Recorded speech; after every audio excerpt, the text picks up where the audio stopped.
With your host, Joseph R. Wheeler III. ONYXCON was born in 2009 in Atlanta, Georgia. In 2020, we created the ONYXCON Fishing Tournament to get people outdoors and to enjoy hiking and the wonderful art of angling. Outdoor recreation and its magical inspirations for art is our focus through ONYXCON Outdoors Worldwide. This subsidiary of ONYXCON will expose the masses to the love, joy, and pure energy that comes from being one with the rest of nature. It is always present for inspiring many of the world's greatest artists. So join us as we travel locally and abroad to bring you the true core of creative magnificence via our universal connection to that which we are all a part of, nature.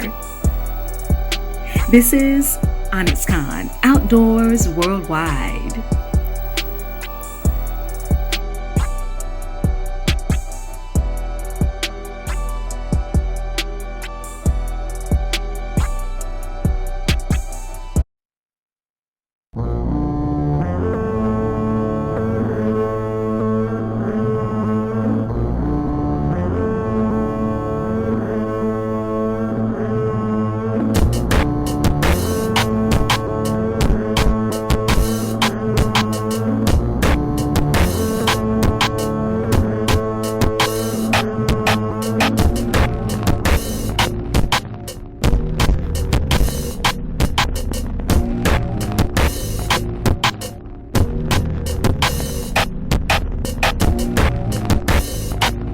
What's up, ONYXCON fam? This is Joseph R. Wheeler III, the artist, the founder, and the president of the ONYXCON Foundation.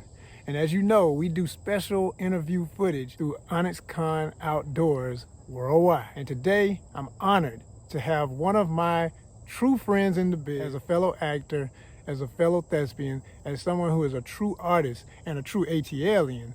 She starred, along with many other talents, in my first ever short film, Boss, which is still available here on YouTube networks. And this lady does not stop. She's not new to this. She's true to this. She's been a radio personality. She's done so many things, and we're going to get into all that today. With no further ado, my good friend, the beautiful, the intelligent, the cunning, the amazing Michele Elliott.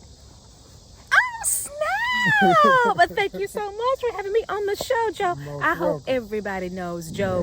And that's how you know we real friends, because everybody can't call me Joe. Everybody call me Joseph a little bit. You know? I know Joe. I know Joe. You better get to know him if you don't. I am the official 1L, Miss Michele, straight out of the ATL. I might look a little younger than I actually am because I've been in the business already for like 20 years.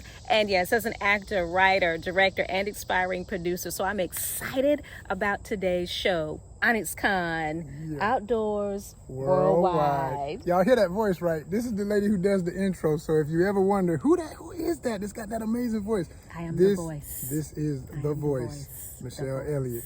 Word. Walking here with this lady, and I want to say to all of my folks watching this, they might wonder, oh man, she all hugged up on you. Is that your boo thing?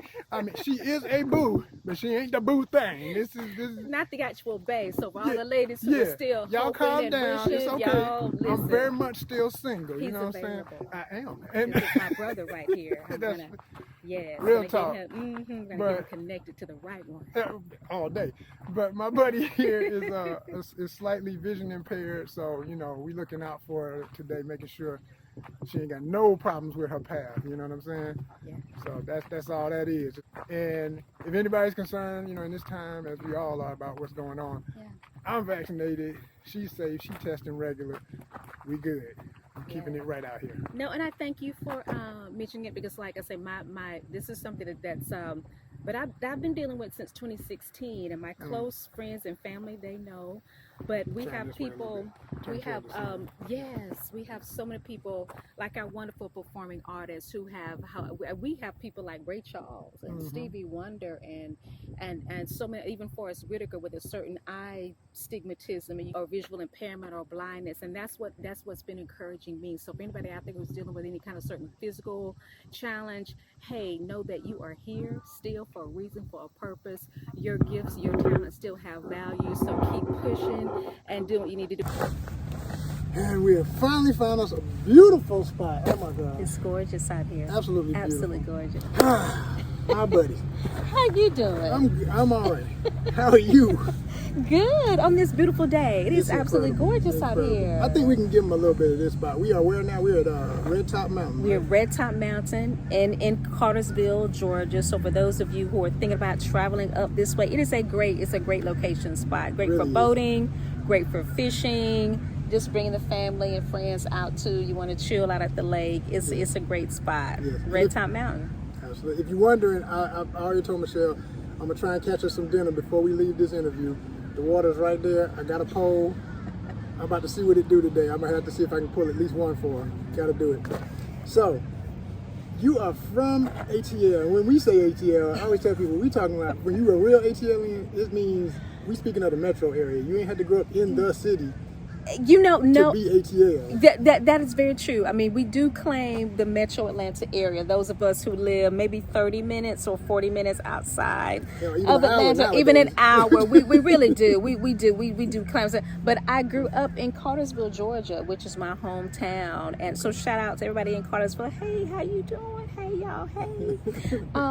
Yeah, and it's been, but I'm thankful for that. But we were an hour away from downtown. So anytime we needed to go to Atlanta for anything, which is me being part of the performing arts world, I mean, we'd go down to Atlanta to see Black Nativity, to see wow. so many shows Great at place. Horizon Theater or the Alliance or 14th Street Playhouse. So yes, from Cartersville. So like, where'd you go to high school? I went to Cass High School.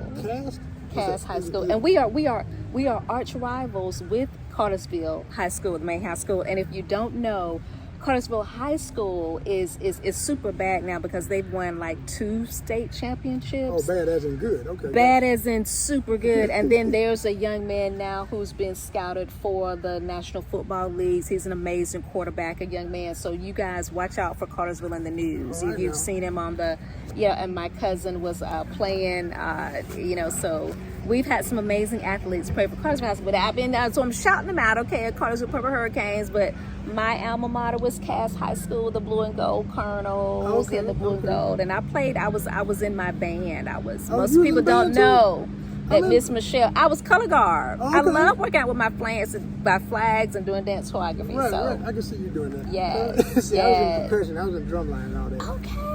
Benjamin Elijah Mays. Oh you know my what God, I I'm saying? love band camp. I love being out there with band camp It's and a life, marching with ain't the it? drum And line. it- Oh my God. It's a total experience. It's and a total And it never leaves experience. you, no matter how old we get. So, did you still stay into music, or like, what are all your arts? And when did you realize you were an artist? You know what? And then what's funny about that? I was that shy kid, and so for all the high schoolers out there, I mean, you have to I want to give a big shout out to the teachers who encourage you, because what happened was we had to do a monologue one day for a drama class. And the monologue that my high school teacher gave me, she allowed us to choose, and I chose this Langston Hughes mother to son monologue. Wow. And I did so well, and I didn't even realize, but I got in character. I did that old woman's voice and her character, and I really connected as a mother talking to her son. I was the only Black kid in class, got a standing ovation from like all the white kids. And that teacher told me, I want you to stay in drama. And she took me to the other drama competitions and all that. And I say that to say it was a great way for me to break out of my shell, to discover my tribe, my performing arts tribe, because it was in high school that I became part of a thespian club, the drama club.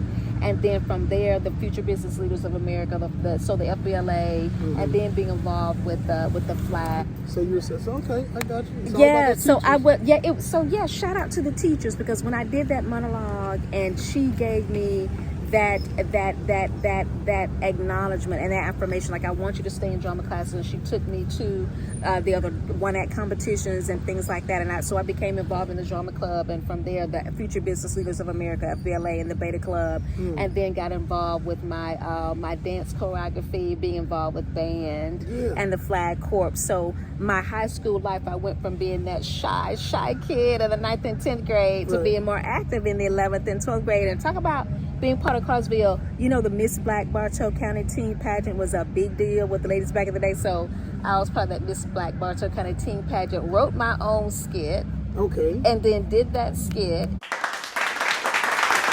I was one of the 10 finalists, and so that was a big encouragement for me to stay with the acting and to keep moving forward with it. So that's how, my hometown has just been there for me. That's always cool. You don't get love from home, that's very important to expand everybody. And then sometimes you don't get it, you got to go elsewhere to get it, and then they appreciate you later, all that kind of stuff. So it did help to get that from here. So getting that from here, and then it gave me the encouragement to branch out into Atlanta, to go for some auditions in Atlanta, and for other shows that were happening in Atlanta. And I'm glad I did. So been able to work and do more theater work in Marietta at the Strand and the Marietta New Theater in the Square, and some Shakespeare, in Atlanta. But been doing more web series and films lately, which is where you and I met. Right. Because we met on shout out to Omega Keys. Yes. Yes. Working. She's working. Domestic seduction. We started on domestic seduction, which, by the way, you can still watch. Amazon Prime, get it. It's a great urban thriller. It is. Yeah, and I played one of the girls in the club, and then you were like, ooh, that surprise character that you play though. Ooh, that's right. We can't tell nobody what Joseph did in that one, because he did. Yeah, we was like, oh snap. Oh, good. He was that surprise dude. Yes. Yeah. But that was a lot of fun, and Omega is just a lot of fun to work with. Great director. She's doing documentaries now. She got one on Tubi now, Surviving America, I think is the name. That's right. Check that out too. That's right. And a real documentary piece is we'll talk about issues of the day. She's got that from Jim to James Crow. Yep. So when we talk about this whole new systemic racism, this sophisticated form of this discrimination, things like that, I appreciate her for that. She keeps that rolling. She keeps it rolling. About Face Media, if you want to know more about her, excellent content. Shout out, Mimi, we love you. You know that. We love you. And so, we met on that set, and then I think, it was pretty much that, because I know I did other work with Mimi too. But you weren't in I didn't Shatter. do Shatter. Okay, that's what I'm thinking. I can't wait to see what y'all did with Shatter. Yeah, which is also on Amazon. You can check that out. It's a series called Shatter. But so I reached out to you and all these other folk I had met from all these different things I've done, whether it was on background or independent stuff like this. This is why I love my independent so much, because this is when you're going to meet folk who have all this talent, who just haven't had a chance to show it yet, quote unquote, in Hollywood. But we still doing the work. Yeah, still doing the work. Right. And so, you can't be ashamed of putting in the work in the beginning, because I tell new actors and new beginners, I said, what's wrong with working as an extra at first? Right. I mean, because what you're doing is, first of all, you're learning and you're listening to those producers and directors and those people on set. You're learning their job, what they do. So when you're doing it, you have an idea and you have visuals for what people do. So you're learning and listening on set, but you're networking with other folks in the room that you need to be connecting with. So Joseph and I, and when you're connecting with other actors and writers and producers on set, that is a win-win. So why not make a little extra money to pay some, get some groceries, buy some gas, I still do it. No shame at all. And listen, I want to say real talk though. I mean, the extra work is there. It does not have to go on your resume, because you don't really put, extra work on your resume. Yeah. But you do the work, and you have that experience, but you're gaining knowledge, getting the experience, and getting the paycheck and all of that. But the real credits that go on your resume are your supporting, your starring, your co-starring, all those other wonderful roles that you get. So it's not that the extra work will, because most casting directors are very, very smart people. They know what extra work is. So basically, like you say, you've done background in Hollywood. And so I have. So I'm one of those. I worked as an extra. You know what? I will tell you that one of my favorite extra roles Actually, when Denzel Washington was here filming, Remember the Titans. She said Denzel.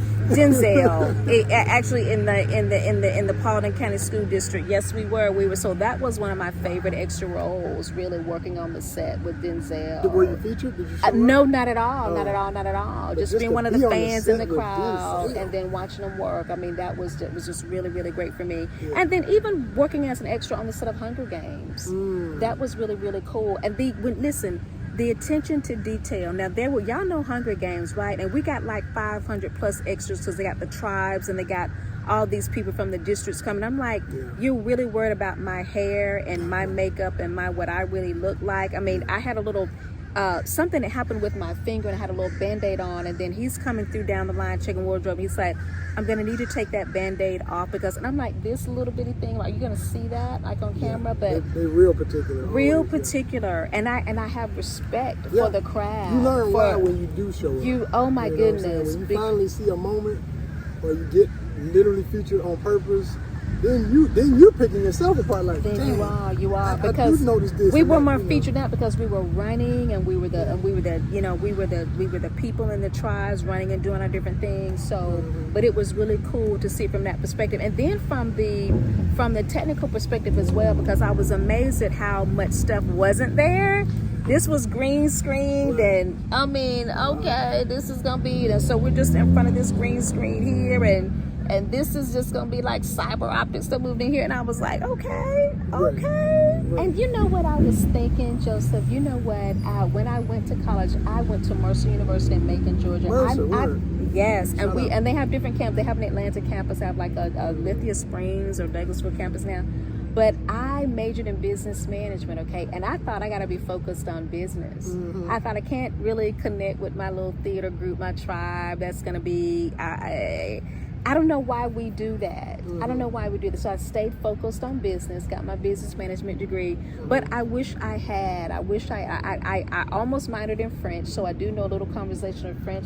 Je suis heureuse de votre connaissance aujourd'hui. Yes. All I heard was oui. Y'all put in the comments what she just said to me. I have no idea. Je n'ai pas le temps de parler français avec vous maintenant, mais un autre temps peut-être. Yes. I heard something about France.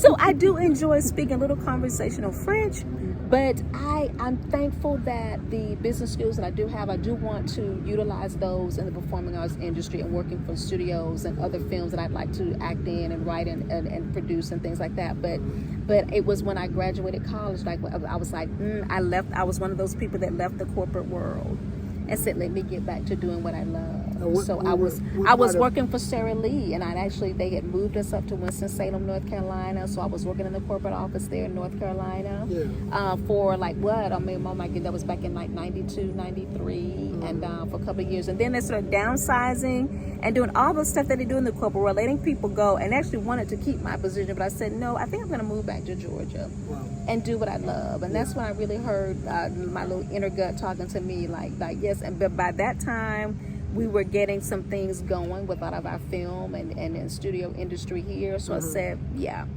let me move back to Georgia and come on back to what I love to do from my heart. That's what's up. Yeah. That's what's up. Yeah. So you more or less, when you came back, did you jump back into theater first or into film or a little bit of both? Jump back into theater first. Right. I did. Because I enjoy the live audiences. I really do. I admire y'all. I always say, my hat is off to, I've never been a theater actor. When the time comes, I'll do it. I always say, because, a lot of people start in film and then go to it. Yeah. But I always respect it because it's the foundation. It is. You know what I mean? And so anybody who can remember all those lines every night for the same thing or whatever, and it's good training. Your film and TV people appreciate the theater background because they know that you really get in there and study that character, the dialogue, the whole story. Fully disciplined. Which is sometimes, you know how it is, that we can be a little lazy if it comes to film and TV stuff, because we just get that one side, that one scene that way, and we just learn out a little bit of piece, and that's all we want to do. We don't put the full work in sometimes that we need to really do. Yeah. And knowing that, that's why, when I do get anything, I approach it like I like to think I'm approaching it like a theater actor. You know what I'm saying? I do too. Yeah. I do too. Absolutely, Yeah. I do too. That's what's up. Learning the whole story. Absolutely. Yeah. So now, as far as like what we're in right now, you're no stranger to country, beautiful vibes, the outdoors, everything. How much has this? A big part of what we're doing with ONYXCON Outdoors is the whole point of explaining how artists, the best artists, I always say the best artists have a relationship with the rest of nature. They're somehow in tune with all of this, and you see it come out in their work. For you, what is that? Like, how does the rest of nature influence you, or has it inspired parts of your life as far as an artist? Oh my God, I enjoy walking, and whenever I'm really thinking and meditating upon different roles and parts and characters, and I've always enjoyed getting outside to walk, and I enjoy now that even as artists we'll be having some very healthy conversations about mental health and mental awareness, and how it's just not about executing the performance, but it's about the total body. You're hey, listen, the body, soul, and spirit. It's about us really taking care of ourselves and self-care. Right. So you don't want to be I'm very sad that that we see so many artists who can do such excellent work and then they can be falling apart on the inside. Exactly. Just mentally, emotionally jacked up, and you're like, what? Right. No. And so I take time, if it's doing that yoga, if it's taking a walk, outside, taking a walk if you love pets, if walking your dog is you're just get out and walk the dog. I mean, just get out and have a walk with your kids. Get out at the park and with the moms in the community if y'all have a dad in the park. So I enjoy hiking. I really, really do. I enjoy just taking a hike, and because we know as actors we have to do different things. We do. We have to. I mean, karate, jiu-jitsu, the boat riding, the fishing. We have to be open enough to do some different disciplines. Now, I can't let you breeze by mentioning the martial arts, because it's funny. We just gonna keep it real. You know we do that on anything ONYXCON is about. I don't play that. We're gonna keep it real, natural. What we've been dealing with this whole interview is this doggone yellow jacket that keeps buzzing around my sweetie here. And look, and I'm a girly girl. I don't do flies or snails or gnats or spiders or none of that. So I'm just like, I'm trying to be real calm, I'm trying to be the host and the gentleman at the same time. So like, I'm not eyeing down my lady friend here, looking at her legs so much, all right? But the dang bug keeps climbing on her leg, and I'm just like, maybe if I could just swipe it real quick and then edit it later and it won't look crazy. But see, he don't know that she knows jiu-jitsu and things. I'm learning. Tell him about how you got into the martial arts. Oh my goodness. What inspired that? Well, you know what? Because Carsville, we have some new gyms that are opening up. And so I'm just like, you know what? For me to be, and I've heard several actors do this on the Inside Actor Studio, and they've been talking about how, everybody from Will Smith and everybody have been talking about the fact that, we've got to really open up ourselves, not to just do the one thing. I mean, you don't want to be like the jack of all trades, master of none, but you do want to get skilled in some other areas. Multidisciplinary. So when you have these different skills and these different training things on your resume, it helps and it matters. And so when the new gym opened up in my hometown and they were giving some free introductory classes, and I said, let me go. I said, I really want to go. And then even as a female, as a woman, I want to learn more self-defense. And I believe all of our young men should have it. So as a teacher and as a coach, I'm working with young people a lot for drama camps. I want our young men and women to always learn self-defense. And so I wanted to be able to learn it for myself. And I'm, and the little secret about Miss Michelle, I want to be that little superhero side chick, one day, or a little superhero movie. I just want to be So I'm getting trained now. I'm getting prepared now. Well, so I'm gonna do my little class. I'm a writer and producer, as you know, and I love action, sci-fi, and especially anything with action in it. So, no bad joke, because you ain't fully blind. I know you told me what you got going on, but you ain't blind. But have you ever seen Zatoichi? No. Okay. No. So Zatoichi was a series of samurai films, very famous samurai films about a blind samurai. Oh, wow. And he was a master. And when I say master... Well, old school karate, like my dad now, you had to go out and train in the woods with the old blind master. I mean, that was always a thing back in the day. Right. So, yeah. So I'm laughing in my head. So you sparking things. My mind gets going quick. I say, thinking, don't let me have you. I'll be like, Michelle. Testimony. I'm telling you. I need a lady who's like Zatoichi. Yes, and we can make it happen. We can make it happen. That would be Absolutely, so we can make it happen. started here. It started here. It started here with the idea. Look, and don't y'all go stealing our idea. Right. We're gonna have to like play. patent this and copyright it and put it on the. Everything ONYXCON does is already solid in the universe. It's There we beyond go. There we anything go. else. So yeah. I've been excited to just to be this place where I'm learning some different disciplines and getting serious about it. But yeah. That's what's up. That is what's up. Yeah. And like you say, I mean, as an actor, you know, when you are that jack of all trades, Jill of all trades, whatever, it helps everybody because when they're looking for folk, people don't understand what I learned real quick in this biz. Like, you always know how folk always talk about your look. Your look. After they get past your look, they're looking at your skills. Because if you already know certain things, they're like, oh, we don't have to pay for that. We don't have to train him as much or her as much. Right. We can literally bring them to set. They Right. know enough that all they got to do is work with somebody for 1 week versus 3 months. And we can that's go ahead why and we start have rolling. people like Wesley Snipes who wasn't playing. Oh my gosh, Wesley, They was like, no, he's like, I'm gonna learn this for real. And then the only thing on their end, of course, on the business side, they had to be careful with insurance because I know even when you get to that level, like Wesley, you're like, well, I want to do my own stunts and I want to do, but they had to be very careful with that because they don't want you injuring yourself for real. Oh yeah. And so they do have to still protect you with certain stunt doubles and things like that. But shout out to my stunt double community. I know a lot of them, real top level folks. So I'm gonna get big shout out to all of you who are out there doing your thing in these other disciplines. So I'm enjoying that. So, but like you said, even with me now working with this physical challenge, this visual challenge that I have now. I'm pressing through. I'm pressing through to still do what I can, to still stay viable in the business and work what I can. And you're still teaching, right? I am. We in June, this past June of 2021, with the kids coming back, I did have my June summer camp with the kids that I taught in person because I was doing some virtual classes and things like that. But was it theater?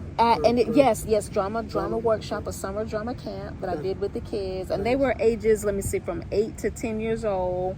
And they were excited to be there in person. I mean, you know what I mean? Because then there was mask required and all of that. But it was exciting to be. Oh, they gave me so much life and energy and everything. So I appreciated being there with them. And it's funny how today in today's world, our kids have so much access to so many camps that we never had when we were like their age. I mean, it's so available to you to whatever you want to do. So discovering those little gifts and talents and skills that your children have and to work them in there earlier and we have some really great places who are gonna take care of your kids and treat them with respect and treat them well. And they're gonna be just fine. They're gonna be just fine. So take that. That's awesome. That's real awesome.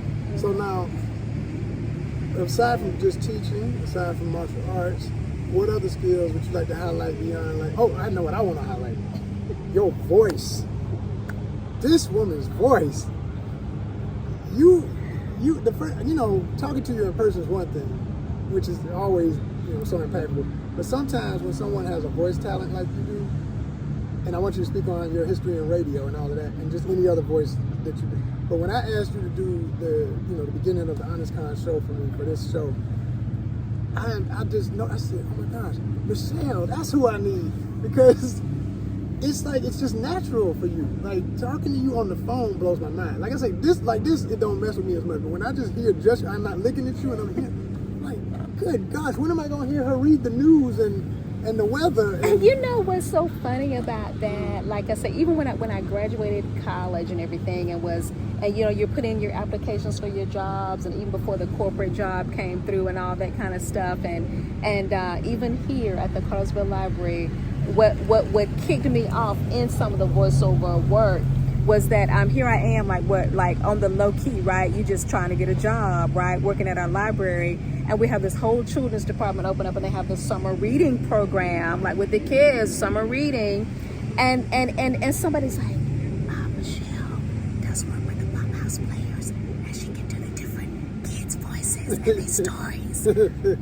And I'm like, what? And then pretty soon the librarian's coming to me, and I'm doing the story. I'm doing the whole summer reading program with all these kids and doing these different voices. And like we got hundreds of kids coming like every week, and it's amazing. And I so enjoyed it.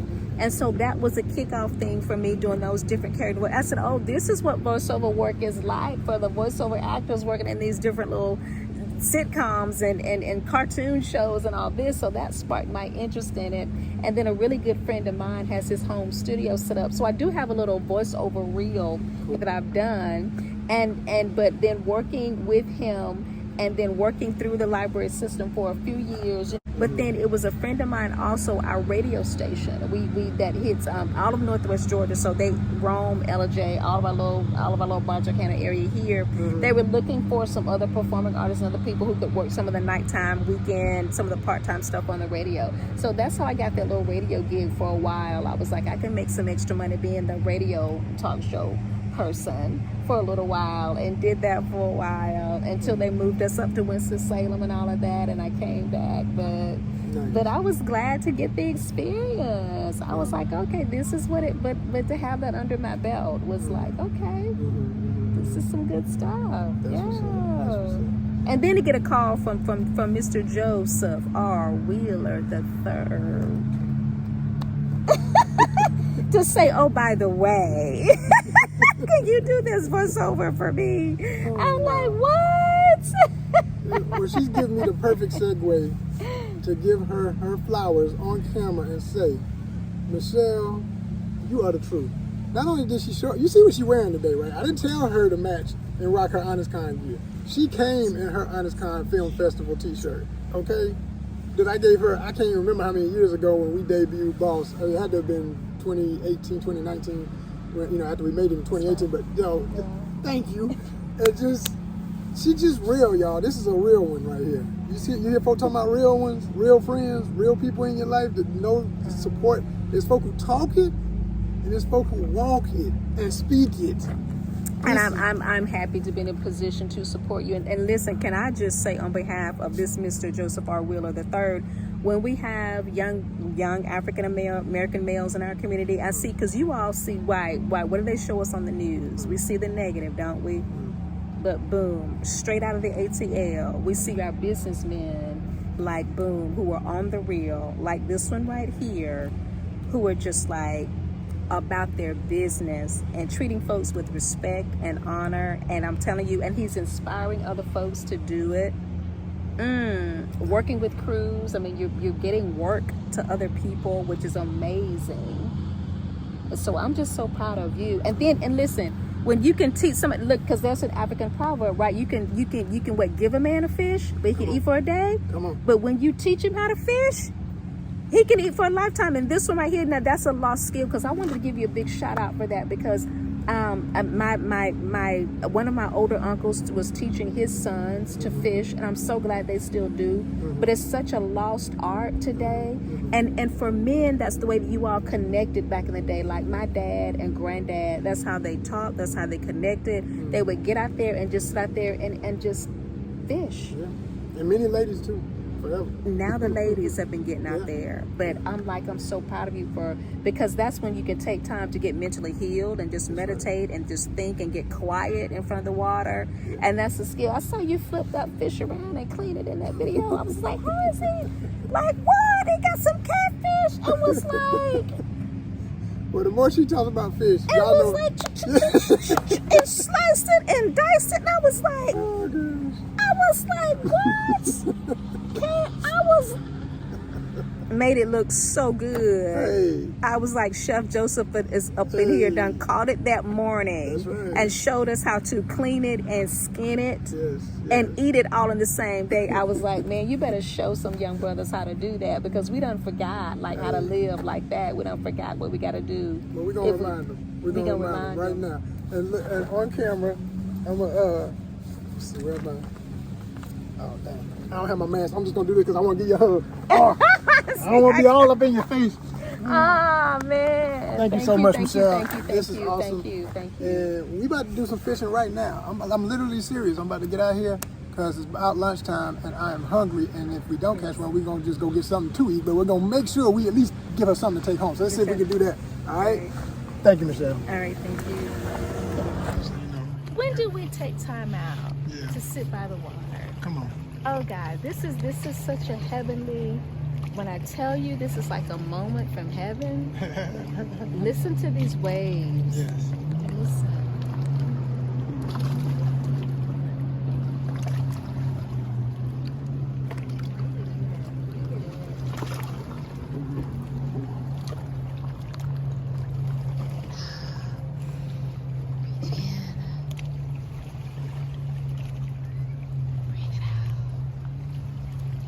You're gonna have them ready to order a self-help tape from you. They was like, I need her voice to go to sleep. When you can inhale that quietness and that calmness and that serenity, oh, you better exhale those toxic folks and those toxic thoughts. Come on.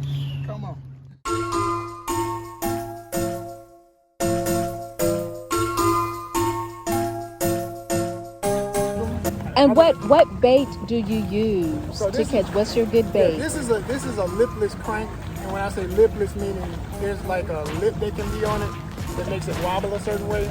This wobbles too, and it imitates the way a fish swims. Like there's different theories. Some people say, oh, you know, fish are colorblind, or they can only see certain colors, certain species, because some can see more than others and all that type of thing. Okay. But one thing any angler will tell you, somebody tell you, oh, you can't use that color, try it and be sure. Because it'll be just your luck that you'll change the whole theory. That's amazing. You know what I'm I would saying? like for your audience to know, look at the confident, calm way that he stands. That position of just calmness and assurance. The way he casts the net, strong wrist, very steady, reeling it in. And just letting the reel do the work, not being over anxious, taking a calm moment to let the fish come to him. ONYXCON Outdoors Worldwide. And you may notice I'm changing my direction ever so often. We call that fan casting. Like you think about the shape of a fan, you just like you're casting like this. Okay. So you're always covering territory. You don't get stuck. Okay. Now if you mess around and like get something this way, keep going that way for a minute. Oh, But when okay, they stop got biting, you. then go back to your fan cast. This is a what you call a spinning reel, Ooh. and the rod is this is like a light medium graphite pole, and I've got what they call braided line on it. Okay. So this is like something that was introduced in more modern times. It's really based on the first fishing line was, as I like to call it, twine. It was string, you know, it was like cord. But then they came out with monofilament, and now they have fluorocarbon.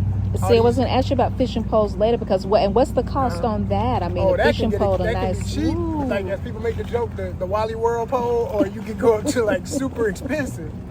But, Yes. the thing is, you can do a lot with a cheaper pole. The most important element is you don't want to fish outside of that pole's power range. If a pole says light, like this is light medium, I can pull in up to a 12-pound bass on this. There you go. You got to know how many pounds. I hope y'all heard that. You have to know how many pounds that works for that pole, and be mindful of that. And don't go to try to be pulling a 25-pound on your little small to medium pole, and then you're gonna break the pole and break your own back, and it's gonna be an accident or something. Right. I know. The other thing is knowing after you fish enough, you learn the way a fish feels at different weights, and you learn their way of fighting. Every fish pulls differently.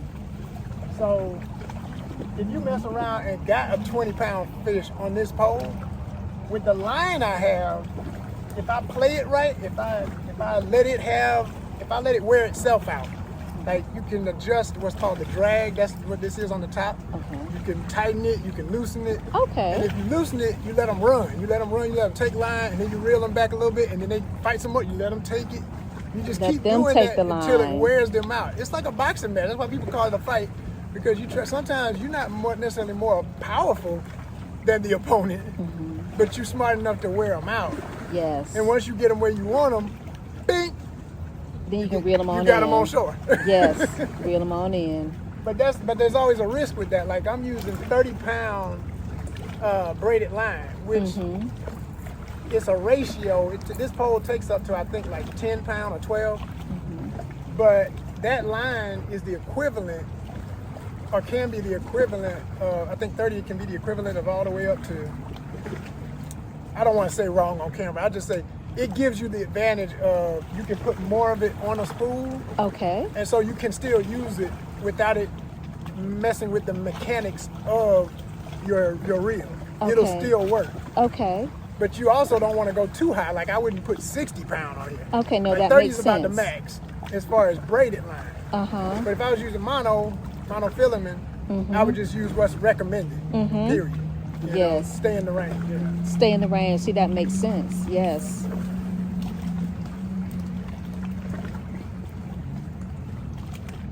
All right, we bringing out the secret weapon now, you know what I'm saying? My father gonna have a fit if I catch one on this. This is that spring lizard, that bright lime. It's got the pepper flakes in it and all that. It's over. I got the luck of Miss Michelle rooting me on. It's on, The y'all. fish don't stand a chance. They're going up against the master fisherman. This is ONYXCON Outdoors Worldwide with Mr. Joseph R. Wheeler III. On this beautiful fishing afternoon, he is giving us some skills and teaching us a little bit about the craft. We're feeling the waves, feeling that water.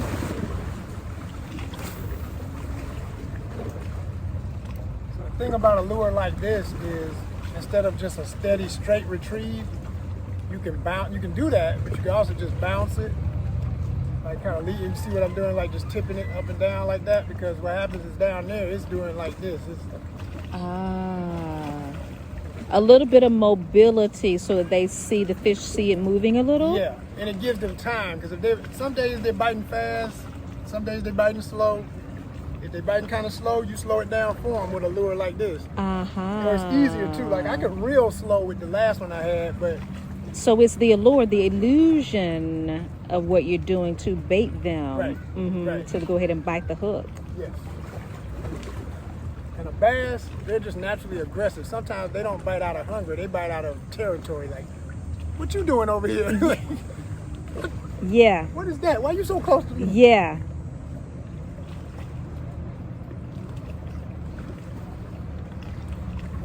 Yeah, so we're gonna get it on. Casting out. Come a little closer. Fish too high too. Come a little closer. Where are you?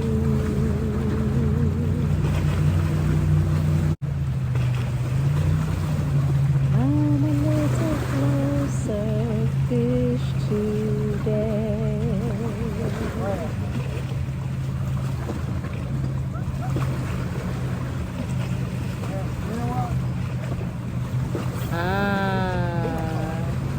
Nice little way to cast the line. Notice that, ladies and gentlemen. Okay. Yeah. So you're not starving? I'm okay right now. Okay. Yes. All right. Thank you Wave for the the flag question. now. Wave the flag. Thank you. I'm okay right now. I mean, I can One thing you stand gotta it a realize few about more angling. minutes, but I'm so I'm a few more minutes. Okay. A few more minutes, and Yeah. and then I'm ready to. I'm ready though. I'm Okay. ready to eat whenever you are. Yeah. Well, see, I ain't got no sense when I got this pole in my hand. That's why you got. If I It's think, what you love. I feel you. It's your Here's what an passion. angler does, right? It's like last cast. Last cast is just like on set. Oh, when like you we like a. got one more take. Just one more take. That was beautiful. That was brilliant. I mean, that was Academy Award winning. Just one more. It's always one more take. And then after you that, like the just one preacher more. with one more closing. One more closing. One more. Let me close, and I'm ready to close, and I'm ready to close. But that you know how we do. The preachers when they preaching, y'all know how they do. Oh, boy, They still closing. They What? still closing. Yeah, when I'm They fishing, got another closing. Yeah, that's me. Yeah. So we'll give you these last 5 minutes, and then we'll have to call it a day, huh? That's right. Okay. Last color, and then I'm out. Okay. They getting on my nerves. That last color. It's frustrating today. I feel you. I know it can be frustrating it's for funny. you. I always say, it's not even about. It is and it isn't. Of course you want to catch something, but it's more about, as my father always said, the outdoor experience. Yeah.